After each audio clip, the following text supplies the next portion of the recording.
Bonjour à tous et bienvenue dans ce petit tuto pour brancher deux ordi ensemble et un des deux à internet en créant un réseau qui contient internet sur les deux PC.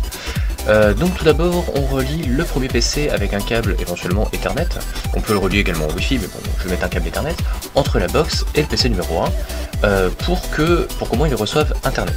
Donc ça peut être en Wi-Fi ou en Ethernet je rappelle, si jamais il est en Ethernet il y aura besoin d'une carte supplémentaire mais on verra ça ensuite. Le PC2 doit être relié au PC1 avec un câble Ethernet éventuellement aussi, comme ça au moins les deux PC sont reliés ensemble et le tout fonctionne, donc le PC1 reçoit internet et l'envoie au PC2.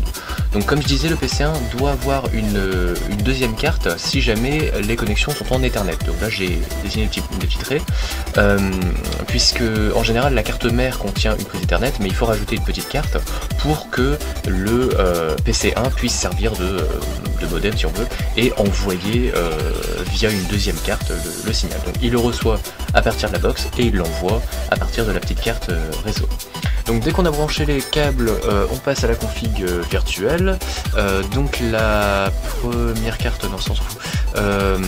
Donc pour lier les deux cartes, on active la deuxième carte pour qu'elle soit au moins reliée.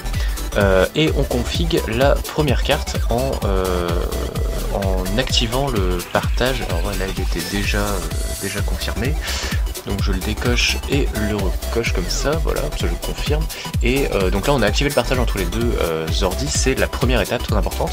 Et ensuite je vais vérifier donc la seconde carte qui doit être en 137, donc propriété IPv4, hein, donc j'ai jamais l'IPv6. Donc 137, voilà, ça c'est l'IP de partage, et 029 c'est mon IP d'ordi, donc l'IP du PC numéro 1. Donc pour la trouver vous faites Windows R CMD et vous écrivez ipconfig, et là la première ligne vous avez 029, voilà, donc ça on le copie là-dedans, 192.168.029 en DNS préféré, comme ça le PC1 va pouvoir générer des IP pour le PC2.